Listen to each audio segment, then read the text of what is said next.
Hello, BookTube. This is the first Friday reads for August. I thought I'd start it off with some odd props. Um, First of all, this little thing that I picked up in Bangor, Maine. The only station that breaks for the blues.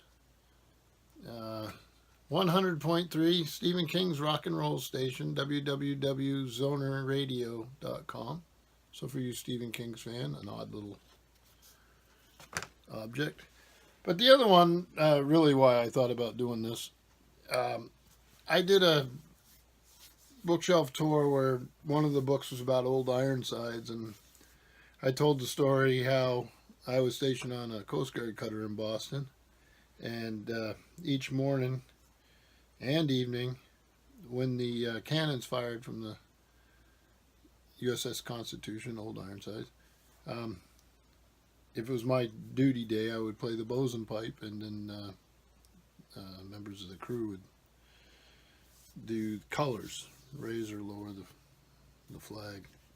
So I always had a nostalgic part of my history.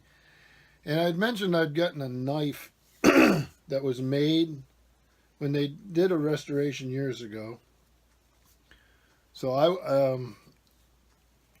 can't even remember when it was done.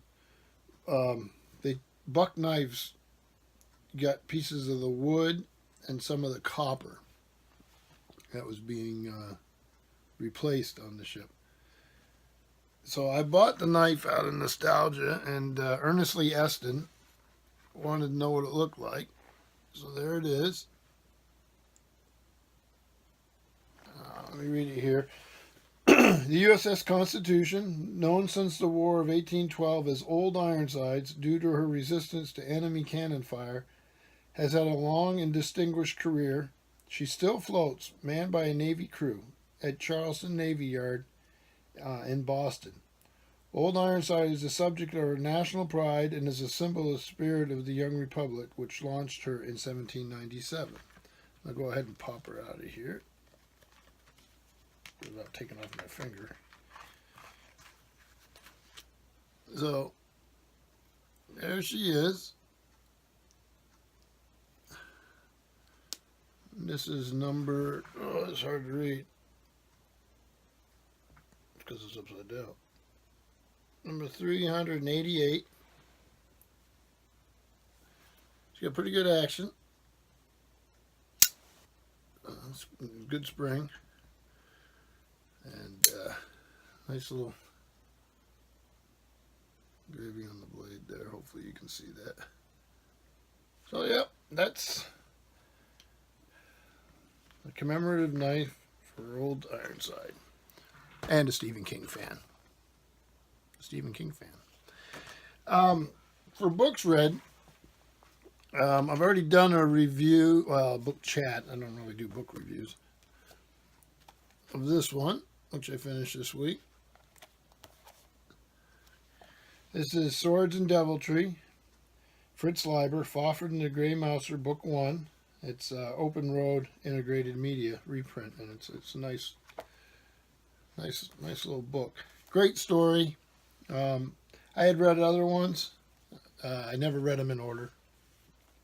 So with these reprints, I'm going to go through and read them. As far as I know, there's 6 of them. There may be more that I'm not aware of. I do have a short piece in one of my old science fiction book club anthologies too. So we'll see. But I enjoyed it. It was nice seeing where the characters came from and their backstory. Right now, I'm about that far into Comar, Louis McMaster Bujold, a Miles Vorkosigan adventure. I'm really enjoying it. See, this is a Bean book, and it was 1998. So I have not read it. I wasn't sure when I went in. It wasn't on my list of books that I'd read, so I'm far enough in now to know I hadn't read it, and I'm really enjoying it. He's he's a great character. It's a great series. I will do a book chat on this one for sure. The other thing I'm reading,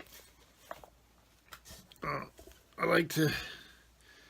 Years ago, I had a massive collection of science fiction magazines. I had subscribed to Starlog, went from the very first issue, and had up a couple hundred issues by the time I was done. Those are all gone now. I had Astounding Science Fiction, Analog, Isaac Asimov Science Fiction magazine since it first came out, up for years and years. Had a wall of these things, and Worlds of If. There was just, I loved them. I loved the cover art on them, the stories. But over the years, moving and all this stuff, they've all gone away, unfortunately. But I just recently started picking up these magazines again. And that way, I'm trying to get back into science fiction and fantasy, which was one of my first loves, and I haven't read much in years. So this is, I think, the best way to find out who the new writers are, because there's a gold mine of writers out there that I'll have the pleasure of reading for the first time. So the very first story, and this is the July-August 2017, so I don't know if it's still available or if they've moved on. The very first story is a novella, Not Far Enough by Martin L. Shoemaker. Let's see where we're at here. If I can just grab it for you.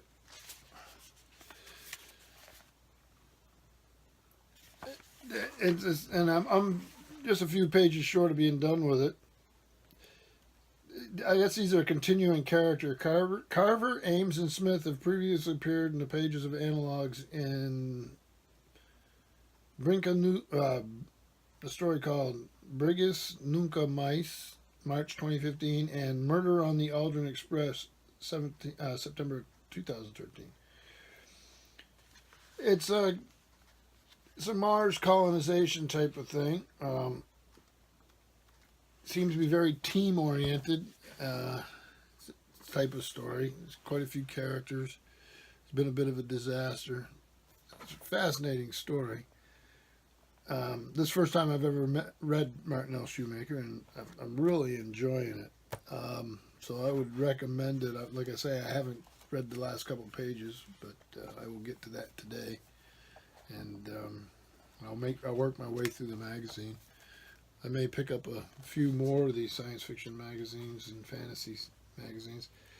So Isaac Asimov Science Fiction Magazine I would try. And then if anybody has any recommendations, please leave them in the comments below. Like I say, I'm trying to get back into the swing of things. So the other thing I'll be doing, Lukash over at Lukashist Books.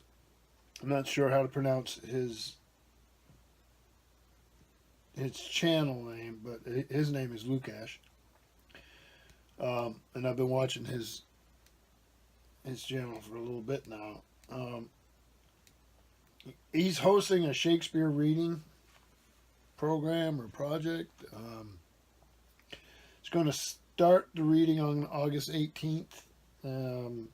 So the first posting, everybody will post on their Friday reads, their reactions and whatever to the play they've read.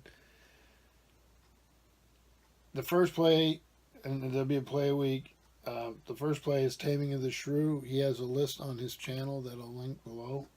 So August 25th would be the first reaction. Start on the 18th. One play a week. Taming of the Shrew to start with.